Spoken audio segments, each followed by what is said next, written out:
In this video I'm going to show you the design I did in Procreate of this poster.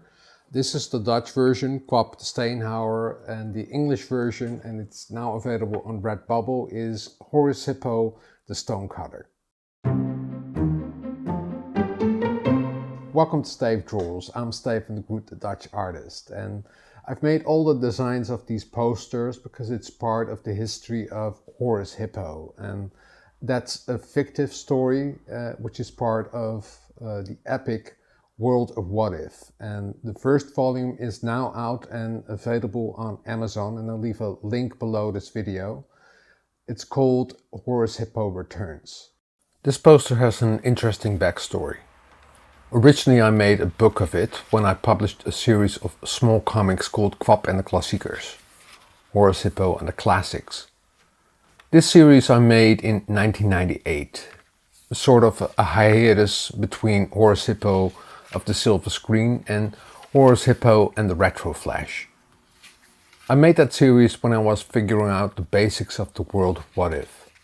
Basically, Horus Hippo asks himself what would happen if I become this character of the book. Then Horus would become the character.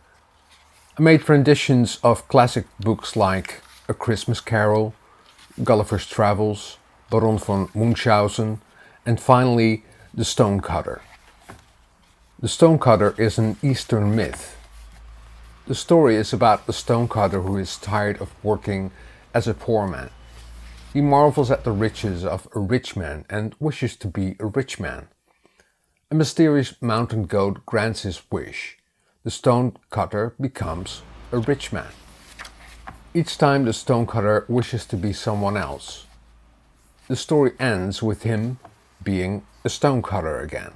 Originally I drew the comic in a manga style with references to Japanese woodcuts of Hokusai and Hiroshinge. I've described my history of Horus Hippo in this book, Kwap aka Horus Hippo 30 Years. It's available on Amazon. I'll put a link in the description.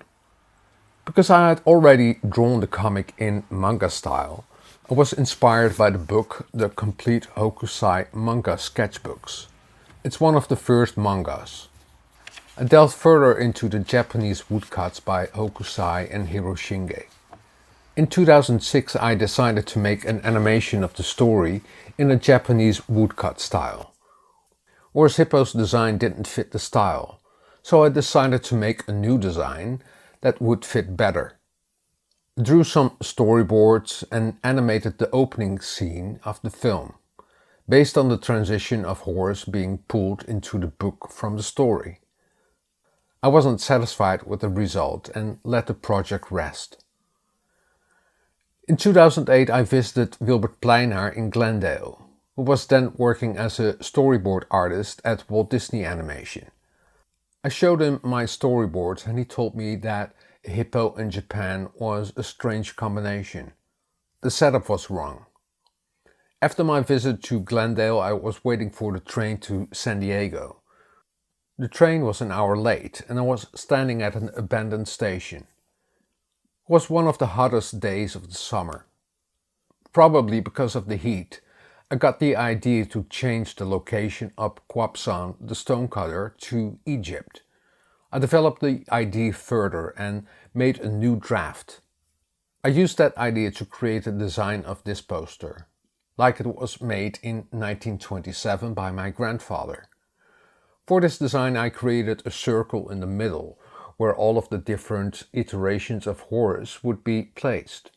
First I made a sketch of Horus as the stonecutter in the middle. 100 years ago there was a fascination for Egyptian art, especially when Howard Carter discovered the grave of Tutankhamun. In films and designs they used a lot of Egyptian symbols. I also used that concept to design this poster. I also translated the title into hieroglyphs and placed them on the left and right of the poster. Then I made a small sketch of the characters. I first worked out the placing of the characters around the circle. It also represents the story. Horus wants to be someone else, but at the end he changes back into the stonecutter again. He becomes the slave supervisor, an architect, a priest, a pharaoh, the sun, a cloud, a mountain, and finally the stonecutter again. I made several sketches for the illustration of Horus as a stonecutter. I then painted it with my watercolor brushes. Then I drew the lucky scarab called Scrab.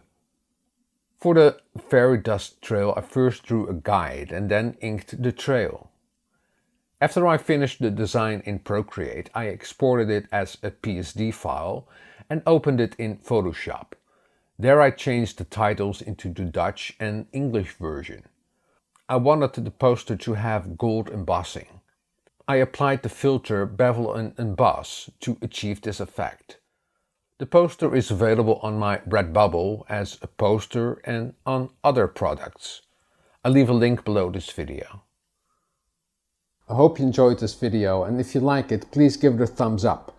Subscribe if you haven't already, and don't forget to hit that notification bell, because each time I upload a new video, you get a notification.